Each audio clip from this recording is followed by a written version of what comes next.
The ancient fortress walls of Shuri Castle cast long shadows across the Okinawan countryside as twilight descended on October 15, 1609. For centuries, the Ryukyu kingdom had maintained its delicate balance between Chinese tribute and Japanese influence. But tonight, something stirred in the darkness that would challenge everything the islanders believed about death, honor, and the warrior's code. What began as desperate prayers from dying samurai would evolve into encounters that defied the natural order itself. In the blood-soaked battlefields, where the Satsuma domain's invasion force clashed with Ryukyu defenders, witnesses reported phenomena that transcended the boundary between the living and the dead. Warriors who had fallen with their honor intact were seen rising from their wounds, not as mindless corpses, but as something far more terrifying. Spirits bound by Bushido, animated by an unbreakable oath that death itself could not sever. The accounts that follow draw from carefully preserved testimonies, temple records, and oral traditions that have survived 4 centuries of suppression. Unlike the folklore of mainland Japan, these encounters occurred not in isolated mountain shrines or forgotten graveyards, but on active battlefields where trained soldiers documented what they witnessed. What they saw challenged not just their understanding of warfare, but their fundamental beliefs about the nature of death and duty. The Ryukyu kingdom of 1609 stood at a crossroads between worlds. For over 200 years, the island chain had prospered through careful diplomacy, paying tribute to Ming China while maintaining trade relationships that stretched from Southeast Asia to the Japanese mainland. The kingdom's unique position had created a culture that blended Chinese administrative traditions, indigenous Okinawan spiritual practices, and an emerging samurai ethos influenced by increasing contact with Japanese warriors. But this delicate balance was about to shatter. The Satsuma domain, under the leadership of Shimazu Tadatsune, had received permission from the Tokugawa shogunate to launch a punitive expedition against Ryukyu. The official justification involved trade disputes and the kingdom's alleged failure to provide adequate assistance during Hideyoshi's Korean campaigns. But the true motivation was far simpler. Japan's newly unified government needed to demonstrate its power, and the wealthy Ryukyu kingdom presented an irresistible target. The invasion force that assembled at Yamakawa port in southern Kyushu was unlike anything the peaceful islands had ever faced. Over 3,000 battle-hardened samurai, fresh from the brutal conflicts that had unified Japan, boarded 100 ships equipped with the latest military technology. These were not the romanticized warriors of later legends, but professional soldiers who had survived decades of constant warfare. They carried matchlock firearms, wore sophisticated armor, and followed tactical doctrines refined through countless battles against equally skilled opponents. The Ryukyu defenders, by contrast, numbered fewer than 1,500 trained soldiers, supplemented by hastily armed peasant militias. Their weapons were largely traditional, their armor lighter, and their combat experience limited to occasional conflicts with pirates or internal disputes. King Shonei had spent his reign focused on diplomatic solutions and cultural development, never imagining that his kingdom would face a full-scale military invasion. The spiritual landscape of Okinawa in 1609 was as complex as its political situation. The islands maintained their indigenous shamanistic traditions, centered around powerful female priestesses known as Noro, who communicated with ancestral spirits and nature deities. Chinese Confucian philosophy provided the framework for government administration, while Buddhist temples offered paths to enlightenment and refuge for scholarly pursuits. But increasingly, Japanese cultural influences were taking root, particularly among the warrior class. The concept of Bushido, the way of the warrior, had begun to resonate with Ryukyu samurai, who saw in its emphasis on honor, loyalty, and death before dishonor a code that elevated their martial profession beyond mere violence. This spiritual synthesis would prove crucial to understanding what happened when these warriors faced their final moments on Okinawan soil. The invasion began before dawn on March 26, 1609, when Satsuma forces landed simultaneously at multiple points along Okinawa's coast. The initial assault targeted the fortress of Nakijin, a strategic stronghold that commanded the northern approaches to the capital. Captain Yamada Arinaga, a veteran of the Korean campaigns, led the first wave of attackers against walls that had never been tested by modern siege tactics. The defenders, commanded by a Ryukyu samurai known only as Aji Masamune, had prepared as best they could with limited resources and time. They had reinforced the ancient stone walls, positioned their few firearms at key points, and arranged for signals that would alert the main army at Shuri Castle of the invasion's progress. What they could not prepare for was the psychological impact of facing an enemy whose tactical sophistication far exceeded their own. The initial engagement lasted 3 hours and resulted in the complete destruction of the Ryukyu garrison. Satsuma forces broke through the outer defenses, using coordinated Ashigaru spear formations supported by concentrated matchlock fire, tactics that rendered traditional Okinawan defensive strategies obsolete. As the fortress fell, witnesses reported that Aji Masamune gathered his remaining men around the central keep and delivered a final speech that would echo through the supernatural events that followed. According to Yamada Arinaga's field report, preserved in the Shimazu family archives, the Ryukyu commander's words were clearly audible across the battlefield. "Brothers, we have failed to protect our Lord's trust, but our shame need not be eternal. Let our spirits guard these islands when our bodies cannot. Let death itself become our final service to the kingdom that raised us." The surviving defenders drew their swords and charged directly into the Satsuma ranks, seeking death with honor rather than surrender. What happened next defied every expectation of conventional warfare. As the Ryukyu warriors fell, several Satsuma soldiers reported that the enemy dead did not remain still. Bodies that should have been motionless began to move with purpose, rising to continue fighting with wounds that should have been instantly fatal. These were not the shambling movements of dying men clinging to life, but coordinated combat actions performed by warriors who appeared to have transcended physical limitations. Sergeant Tanaka Yoshiaki, a veteran who had fought at Sekigahara, later testified under oath that he watched a Ryukyu samurai rise from a spear, thrust through the chest, and continue fighting for another 10 minutes. The enemy warrior's movements remained precise and deadly, his sword work as skilled as any living opponent Tanaka had ever faced. When the figure finally fell again, it was only after sustaining wounds that would have killed 3 normal men.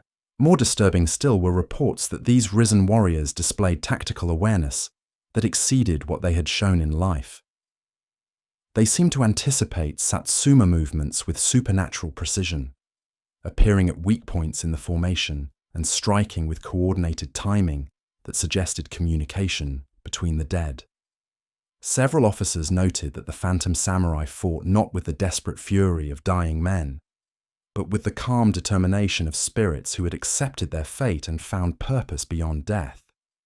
The battle at Nakijin Fortress ended with the complete victory of Satsuma forces, but the psychological impact on the invaders was profound. Hardened veterans who had faced human enemies across Japan found themselves questioning the nature of the warfare they had entered. These islands, it seemed, operated according to different rules, where the boundary between life and death was not as absolute as mainland Japanese traditions suggested. As news of the supernatural encounters spread through the invasion force, military discipline began to fray. Soldiers who had never shown fear in conventional battle became reluctant to advance against positions defended by Ryukyu forces. The prospect of facing enemies who might continue fighting after death created a level of psychological pressure that no amount of training had prepared them for. But the invasion could not be stopped by supernatural encounters alone. The Satsuma forces pressed inland toward their ultimate objective, the the great fortress of Shuri Castle, where King Shonei waited with the remainder of his army. What they did not know was that the desperate prayers and dying oaths spoken at Nakijin had awakened something ancient in the spiritual landscape of Okinawa, something that would transform the entire character of the campaign. The spirits of fallen Ryukyu warriors were gathering, drawn by bonds of loyalty that death could not break and animated by a code of honor that demanded service beyond the grave. The march toward Shuri Castle began at first light on March 28th, but the Satsuma forces found themselves traveling through a landscape that seemed to watch their every movement. The ancient coral roads that connected Okinawa's settlements had witnessed centuries of peaceful processions, tribute missions, and festival celebrations. Now they carried the weight of an invasion force whose confidence had been shaken by encounters that challenged everything they understood about warfare. Lieutenant Matsuda Nobunaga, leading the advance scouts, reported atmospheric disturbances that defied rational explanation. Temperatures would drop suddenly in specific locations, creating pockets of cold air that chilled men to the bone despite the subtropical climate. Horses became agitated when passing certain groves or stone formations, refusing to advance until physically forced forward by their riders. Most unsettling were the sounds that drifted across the countryside, voices speaking in the Ryukyu dialect that carried words of warning and defiance. The invasion force was not alone on those roads. Local villagers, fleeing toward the perceived safety of Shuri Castle, brought with them stories that amplified the supernatural dread already spreading through Satsuma ranks. Farmers spoke of warriors in ancient armor appearing at crossroads, their forms translucent, but their weapons gleaming with deadly purpose. Fishermen reported seeing samurai walking beneath the waves in Nakagusuku Bay, their movements suggesting they were marching towards some underwater assembly point. These accounts reached the ears of Shimazu Tadatsune himself, the expedition's commanding general, who faced a crisis of morale that threatened to undermine his military objectives. The Satsuma domain's reputation had been built on the fearless courage of its warriors, men who had faced impossible odds in the service of their lords. Yet here, on these remote islands, his veterans whispered of enemies who could not be killed and battles that continued beyond death. Tadatsune's response revealed both his tactical brilliance and his growing desperation. Rather than dismissing the supernatural reports as battlefield hysteria, he chose to address them directly through the spiritual framework his men understood.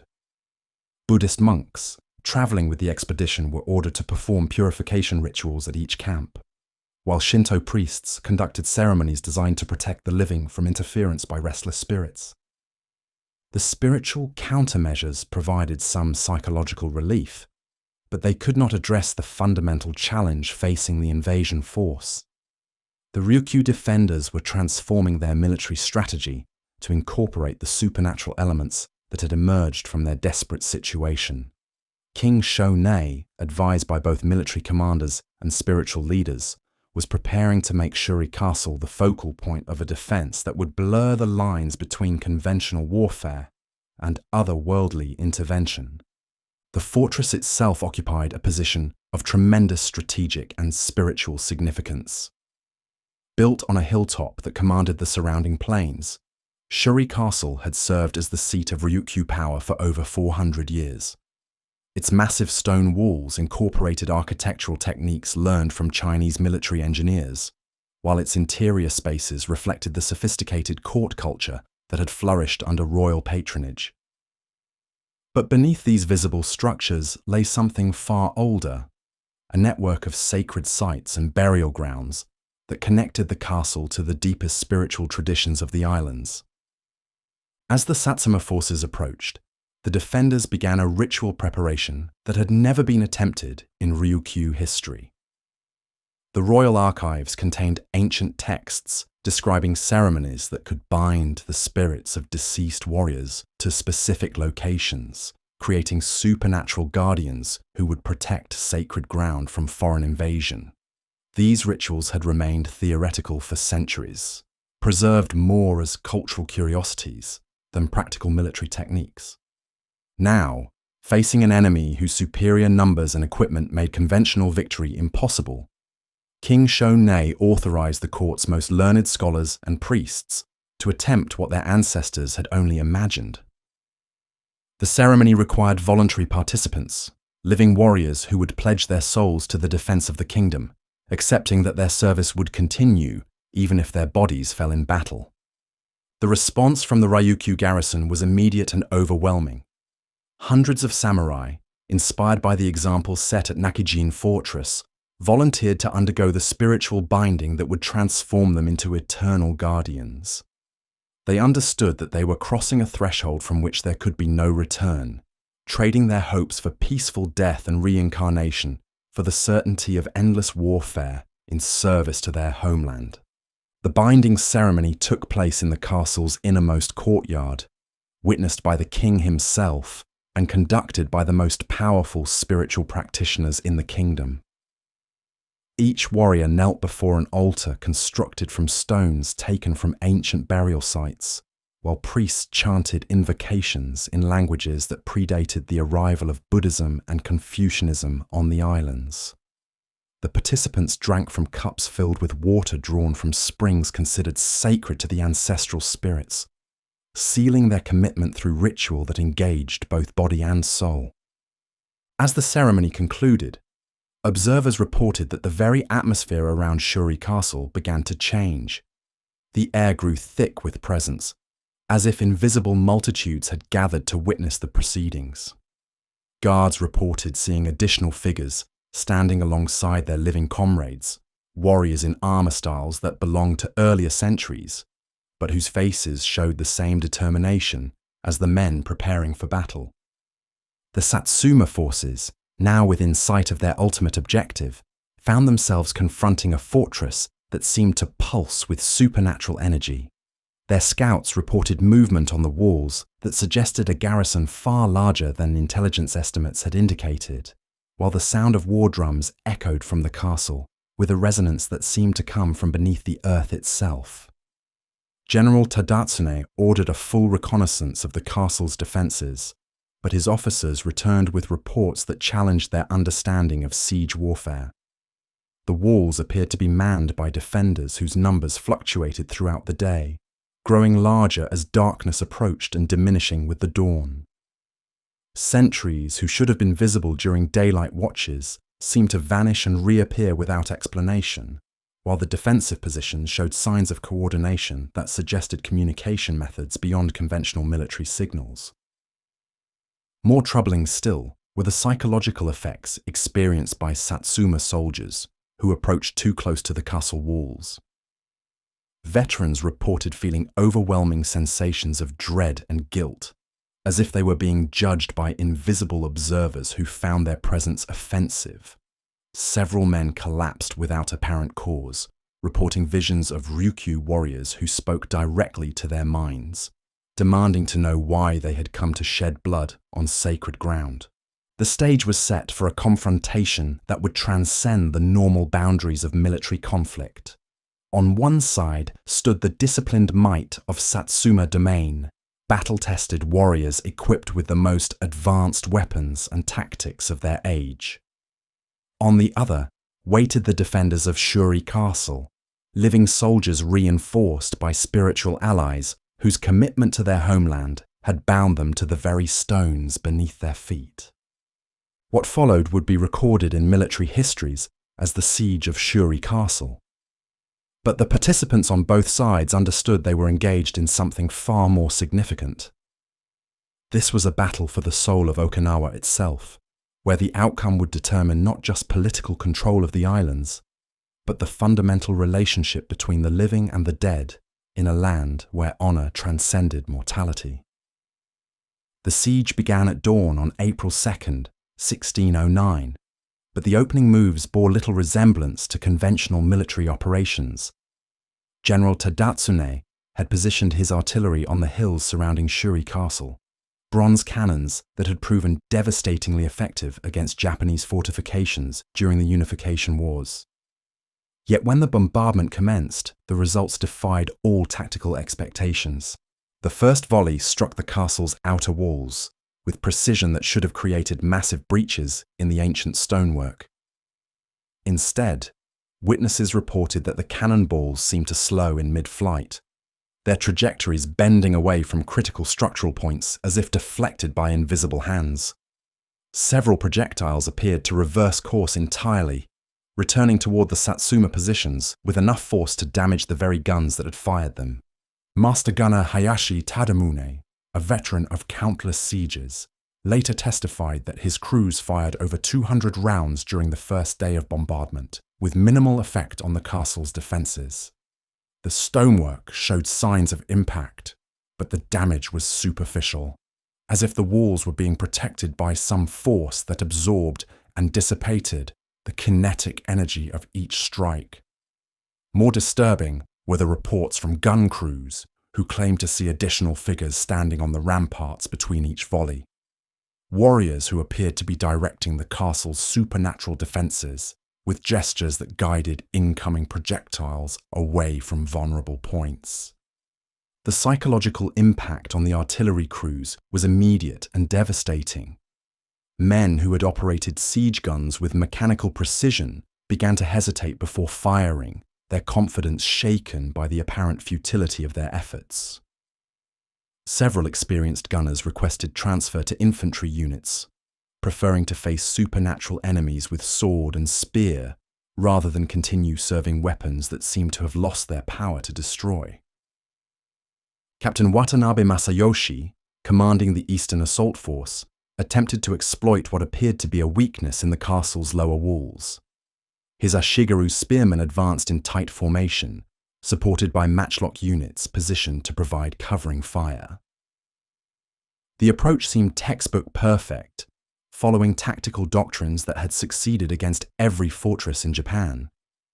But as the assault force drew within bowshot of the walls, the defending archers began to demonstrate capabilities that transcended human limitation. Their arrows flew with supernatural accuracy, finding gaps in armor that should have been impossible to target from such distances. More unnervingly, some projectiles appeared to change direction in mid-flight, curving around shields and striking targets that had been completely concealed from the archer's line of sight. Sergeant Kimura Yoshinao, leading the advance guard, reported that enemy arrows struck his men with force that seemed to increase rather than diminish with distance. Shafts that should have lost momentum over 200 paces instead punched through steel plate as if fired from point-blank range. Several of his soldiers were killed by arrows that entered their bodies at impossible angles, suggesting trajectories that defied the laws of physics. The most disturbing aspect of the archery assault was the apparent coordination between living defenders and their spiritual reinforcements. Watanabe observed that the visible archers on the walls were supplemented by additional bowmen who could only be seen in peripheral vision, translucent figures whose arrows were as deadly as those fired by flesh and blood warriors. The combined volley created a killing field that made conventional assault tactics suicidal. As his men fell back in disorder, Watanabe made a tactical decision that would haunt him for the remainder of his life. Rather than accept defeat, he ordered his reserves to advance over the bodies of the fallen, hoping that sheer numbers might overwhelm the supernatural defences. The charge that followed became known in Satsuma military records as the March of Shadows, though the official reports sanitized the true horror of what occurred. The Ryukyu defenders had prepared for exactly this type of mass assault, but their countermeasures went beyond conventional military strategy. As the Satsuma forces approached the walls, the bodies of their fallen comrades began to move with purpose that transcended death. Warriors who had been struck down by supernatural arrows rose to rejoin the fight, but their allegiance had shifted during the moment of their passing. Private Tanaka Jiro, one of the few survivors of the assault, provided testimony that military censors would suppress for over a century. He watched his closest friend, killed by an arrow through the heart, stand up and draw his sword against his former comrades. The risen warrior fought with skill that exceeded his abilities in life, his movements guided by tactical knowledge that seemed to flow from the castle's spiritual defenders. The phenomenon spread throughout the assault force as more men fell to the supernatural archery. Each casualty became a potential reinforcement for the defending forces, creating a tactical nightmare where every advance increased the enemy's strength while diminishing their own. Watanabe found himself commanding an ever-shrinking force while facing an opposition that grew stronger with each exchange. The retreat from the eastern walls became a rout, as surviving Satsuma soldiers fled from enemies who wore familiar faces but served an alien cause. The psychological trauma of fighting against reanimated comrades shattered unit cohesion and spread panic throughout the siege lines. Veterans who had never retreated from human opponents found themselves unable to strike down warriors who had shared their meals and fought beside them just hours before. General Tadatsune faced a crisis that no military manual had prepared him to handle. His carefully planned siege was collapsing not due to superior enemy tactics or defensive preparations, but because the fundamental assumptions of warfare no longer applied. The dead were not staying dead. His artillery had lost its effectiveness, and his men were beginning to question whether victory was even possible against an enemy that could recruit from their own casualties. The evening war council convened in an atmosphere of barely controlled desperation. Tadatsune's senior officers, men whose courage had never been questioned during decades of conflict, openly discussed the possibility of abandoning the siege and withdrawing to Kyushu. The expedition's political objectives seemed meaningless when measured against the supernatural forces they had encountered. But withdrawal was not a realistic option. The Tokugawa shogunate expected results from the massive investment in men and resources that the invasion represented.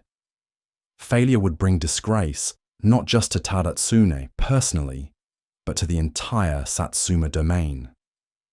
The general made the decision that would define the remainder of the campaign, choosing to match supernatural warfare with spiritual countermeasures that pushed his own forces beyond the boundaries of conventional military conduct. The solution came from an unexpected source. Among the expedition's support personnel was a monk named Eisai, a practitioner of esoteric Buddhism who had studied the relationship between spiritual energy and physical manifestation. Eisai proposed that the Satsuma forces could neutralize the castle's supernatural defenses by disrupting the spiritual bonds that connected the living defenders to their otherworldly allies. The disruption would require a ritual sacrifice of unprecedented scope, one that would demonstrate the invaders' commitment to victory regardless of moral cost. Eisai's plan called for the systematic execution of captured Ryukyu civilians, their deaths timed and positioned to create a pattern of spiritual pollution that would corrupt the sacred sites supporting the castle's defenses. The proposal horrified even hardened military veterans, but Tadatsune recognized that conventional morality had become a luxury his expedition could not afford. The choice was between committing atrocities that violated every principle of honorable warfare, or accepting defeat that would destroy the reputation and political position of everyone involved in the invasion. The first executions took place at midnight on April 4th, conducted at sites chosen for their spiritual significance rather than tactical advantage. Eisai directed the placement of each body according to principles derived from corrupted Buddhist doctrine, creating geometric patterns designed to channel negative energy toward the castle's foundations. The immediate results exceeded the most optimistic expectations. Observers reported that the supernatural phenomena surrounding Shuri Castle began to weaken as the ritual killings continued throughout the night. The temperature fluctuations that had marked the presence of spirit warriors gradually subsided, while the visible manifestations of otherworldly defenders became less frequent and less substantial. But the success came at a cost that would poison the moral foundations of the entire expedition. Satsuma soldiers, trained to protect civilians and uphold the warrior's code of honor, found themselves participating in systematic murder of innocents. The psychological damage inflicted on the invasion force was immediate and irreversible, creating internal divisions that threatened to tear apart the army's command structure. Several officers requested permission to commit seppuku rather than continue participating in actions they considered fundamentally dishonorable. Others began planning mutiny against commanders who had ordered them to violate every principle they had sworn to uphold. The expedition was achieving its tactical objectives while destroying the moral authority that gave those objectives meaning. The defenders of Shuri Castle recognized what was happening to their spiritual reinforcements and responded with desperate countermeasures of their own. King Shonei authorized the performance of rituals that had been forbidden for centuries, ceremonies that would bind the souls of living volunteers directly to the castle's stones, creating permanent spiritual guardians who could not be displaced by external corruption. The volunteers came forward without hesitation, understanding that they were trading not just their lives, but their eternal souls for the chance to protect their homeland. The binding ritual required each participant to undergo a transformation that would fuse their consciousness with the fortress itself, becoming living architecture that could respond to threats with supernatural awareness and power. As dawn broke on April 5th, both armies had crossed thresholds from which there could be no return. The Satsuma forces had embraced tactics that violated every principle of honorable warfare, while the Ryukyu defenders had sacrificed their humanity in service to their kingdom. The siege of Shuri Castle was no longer a conventional military operation, but a contest between competing forms of damnation, where victory would belong to whichever side proved willing to pay the highest price in spiritual corruption. The final assault was scheduled to begin at sunrise, when the morning light would reveal which force had succeeded in transforming the fundamental nature of warfare itself. The outcome would determine not just the political future of the Ryukyu kingdom, but the relationship between honor and victory in an age where traditional codes of conduct had proven inadequate to address supernatural challenges. The battle for Okinawa's soul was about to reach its climactic conclusion, fought between armies that had sacrificed their own souls in pursuit of objectives that seemed increasingly meaningless with each atrocity committed in their name. The dawn of April 6, 1609, revealed a battlefield transformed beyond recognition. Where once stood the proud fortress of Shuri Castle, seat of Ryukyu power for 4 centuries, now rose something that defied architectural understanding. The ancient stones themselves seemed to pulse with life, their surfaces bearing faces that shifted and changed as observers watched. Warriors who had bound their souls to the fortress during the night's desperate rituals now existed as living extensions of the walls themselves, their consciousness distributed throughout the structure's defensive systems. General Tadatsune surveyed the transformed castle through his spyglass, struggling to comprehend what his siege had unleashed. The corruption rituals performed by monk Aisai had indeed weakened the original spiritual defenses, but they had also catalyzed something far more terrifying. The fortress had become a hybrid entity, part architecture and part collective consciousness, animated by the desperate will of defenders who had traded their humanity for the power to protect their homeland. The final assault began with an artillery barrage that achieved results opposite to those intended. Instead of damaging the walls, each cannon strike seemed to awaken new defensive capabilities within the living fortress. Stone gargoyles detached themselves from their positions to intercept incoming projectiles, while the walls themselves began to reshape, creating firing positions that appeared and disappeared according to tactical necessity. Captain Watanabe led the eastern assault with men whose faces showed the psychological toll of the previous day's atrocities. These veterans had witnessed their comrades rise as enemies, participated in the ritual murder of innocents, and watched their moral foundations crumble beneath the weight of supernatural warfare.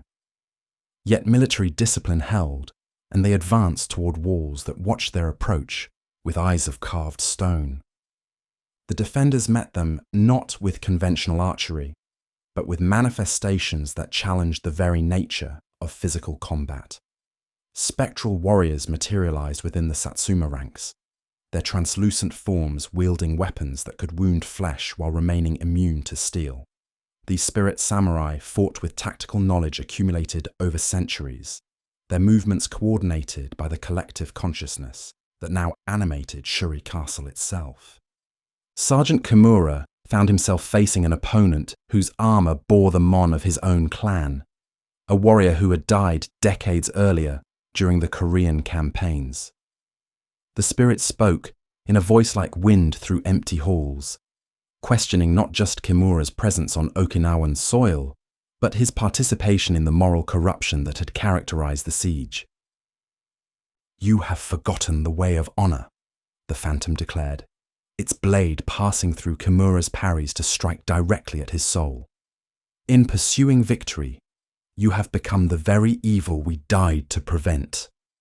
The accusation struck deeper than any physical wound, forcing Kimura to confront the transformation that had overtaken not just the battlefield, but his own moral identity. The samurai code that had given meaning to his life now condemned him as thoroughly as it elevated his supernatural opponent. Throughout the assault, similar encounters multiplied as the castle's spiritual defenses engaged individual Satsuma warriors in personal combat that transcended mere tactics. Each defender faced judgment not just for their military actions, but for their complicity in the atrocities that had corrupted the siege. The fortress had become a vast tribunal where the dead sat in judgment of the living, weighing the moral cost of conquest against the spiritual price of resistance. General Tadatsune, observing the disintegration of his assault force, made the decision that would define his historical legacy. Rather than continue sacrificing his men to supernatural forces they could not comprehend, he ordered a general withdrawal from the castle walls. The retreat was conducted in good order, but it marked the effective end of the Satsuma domain's military ambitions on Okinawa. The political resolution came through negotiation rather than conquest. King Shonei, recognizing that his kingdom's supernatural transformation had made normal governance impossible, agreed to terms that acknowledged Satsuma suzerainty while preserving Ryukyu's internal autonomy. The treaty was signed not in the throne room of Shuri Castle, but in a neutral location away from the spiritual energies that had made the fortress uninhabitable for ordinary human purposes. The aftermath of the siege left both sides fundamentally changed. The Satsuma forces returned to Kyushu bearing psychological scars that would influence their military doctrine for generations. Veterans spoke in whispers of battles where honor and victory had become mutually exclusive, where the pursuit of political objectives had required the abandonment of moral principles that defined samurai identity. The Ryukyu kingdom survived as an autonomous entity, but the price of survival had been the transformation of its spiritual landscape. Shuri Castle remained standing, but it was no longer a place where humans could comfortably dwell. The fortress had become a monument to the supernatural forces unleashed during the siege, a reminder that some victories required sacrifices that negated their value. In the decades that followed, both Japanese and Okinawan sources would struggle to document what had occurred during those critical days in April 1609. Official histories emphasized political and military aspects of the conflict while minimizing supernatural elements that challenged conventional understanding of warfare and governance.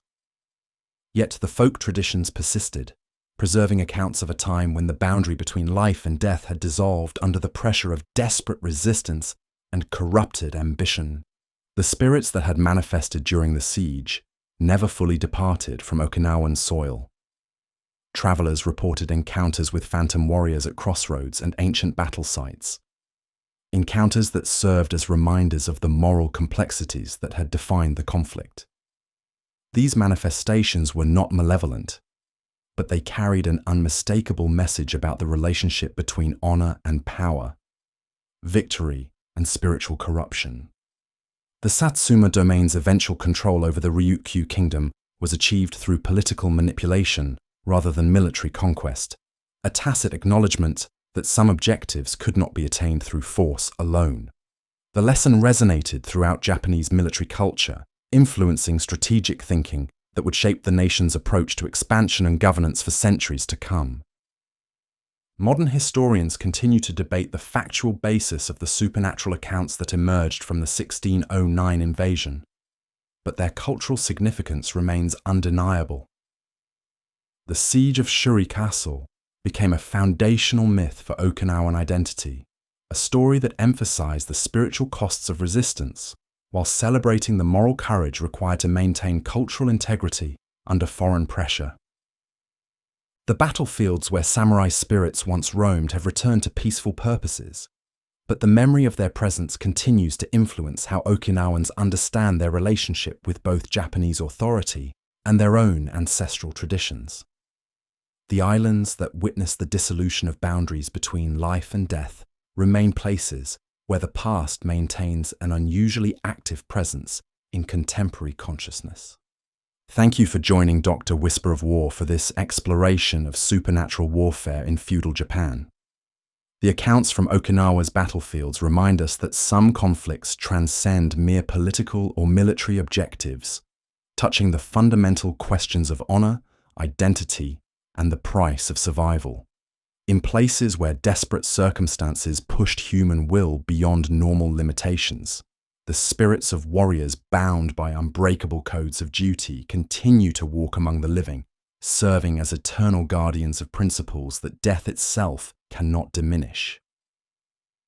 Don't forget to subscribe to Dr.